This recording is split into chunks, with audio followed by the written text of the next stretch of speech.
காங்கேயம் முத்துவின் original winners brand அரிசிகள் தரத்திலும் சுவையிலும் என்றும் நம்பர் 1.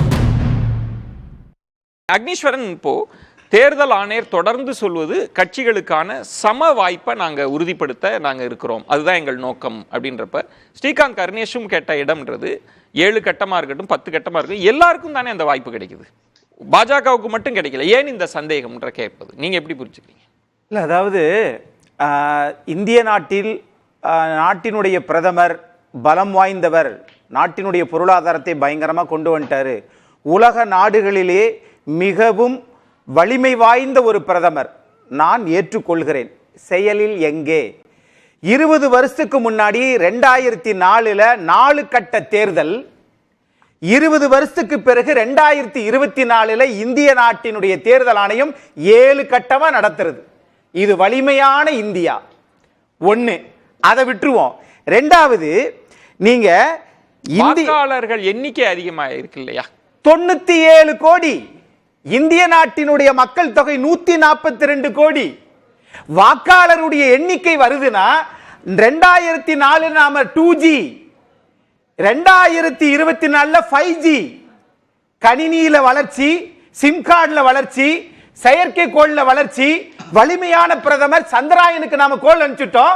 ஆனால் 2004 4 கட்டம், 2024 7 கட்டம். இதுல என்ன சிக்கல்?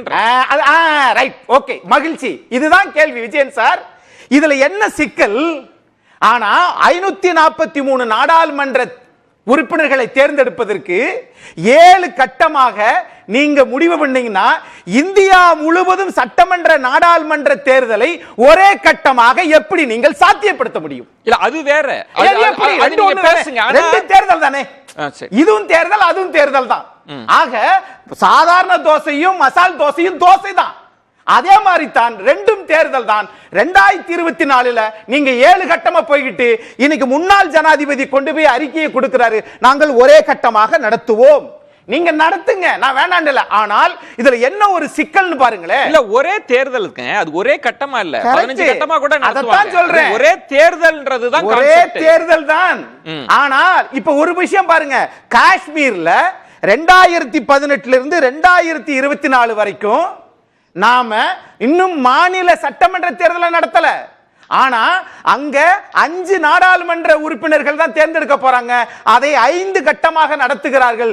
ஆனா தமிழ்நாட்டில் 40 தொகுதியும் சேர்த்து ஒரே நாளில் இந்தியாவிலேயே தமிழ்நாடு மட்டும்தான் முதல் இதுல பேஸ்ல 40 தொகுதிக்கும் தேர்தல் நடத்துகிறார்கள்.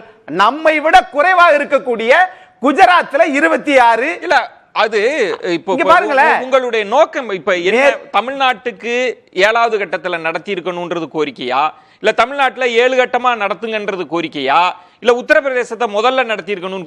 புரியல. ஒரு தேர்தல் ஆணையம் அட்டவணையை போட்டாச்சு, என்ன செஞ்சிருக்கணும்னு சொல்றீங்க? தேர்தல் ஆணையம் அட்டவணையை போட்டிருந்தால் அருண் கோயில் ஏன் விலகி இருப்பார்? அசோக் லவாசா ஏன் விலகி இருப்பார்? தேர்தல் ஆணையம் போட்டிருக்கு என்று நாங்கள் ஜனநாயகப்படி நம்புகிறோம்.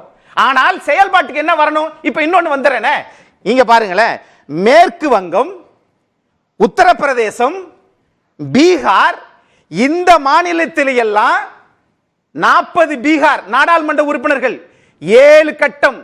பாஜகவும் அங்க உள்ள ஆளுங்கட்சி 2 சொல் பயன்படுத்துவாங்க. இப்போ 7 கட்டமா நடத்தணும் 4 கட்டமா நடத்தணும்னா சட்டம் ஒழுங்கு நிர்வாக காரணங்கள், இந்த 2 பயன்படுத்துவாங்க. அப்ப மேற்கு வங்கத்திலையும் பீகாரிலையும் உத்தரப்பிரதேசத்திலும் சட்டம் ஒழுங்கு சரியில்லை, தமிழ்நாட்டில் சிறப்பாக இருக்கிறது, அதனால் ஒரே தொகுதியில் இது பண்றேன்னு சொல்லி ஸ்ரீகாந்த் கருணேஷ் ஒத்துக்குருவாரா? பாஜக தலைவர் அண்ணாமலை ஒத்துக்குருவாரா? நாட்டினுடைய பிரதமர் மோடி ஒத்துக்குருவாரா? ஒத்துப்பீங்களான்னு கேக்குறாரு. சொல்லுங்க, உங்கள்கிட்ட கேட்டார் ஸ்ரீகாந்த், சொல்லுங்க. அப்படி இல்லனா இதையும் சேர்த்து சொல்லிட்டோம். அப்படி இல்லனா தலைமை தேர்தல் ஆணையர் சொல்றாரு, பீகார்ல வந்து சில கோயில் விசேஷங்கள் இதெல்லாம் இருக்குது, அதனால 7 கட்டம்ன்றாங்க. ஆனால் ஏப்ரல் 19ஆம் தேதி மதுரை மீனாட்சி அம்மன் சித்திரை திருவிழா இருக்கிறது, அதை நாங்கள் வந்து அப்ப சு வெங்கடேசன் அவர்கள் தான் போய் சொல்லணுமா, அல்லது தமிழ்நாட்டு முதலமைச்சரும் மாண்புமிகு எதிர்க்கட்சி தலைவரும் சொன்னால் நீங்க மாத்தி வைப்பீங்களா? சரி, நான் 4 நாள் தான் இருக்குது இன்னும். ஆனா முதல் கட்டத்தில் நடத்திட்டு 2 மாத காலம் தமிழ்நாட்டிற்கு மட்டும் ஏன் காலதாமதம்? ஏன் உடனே எண்ணி போடுங்களே, அல்லது ஜூன் மாசம் 1ஆம் தேதி வச்சு 4ஆம் தேதி எண்ணுங்களே. அதனால தான் பிரதமர் அடிக்கடி வருகிறாரா?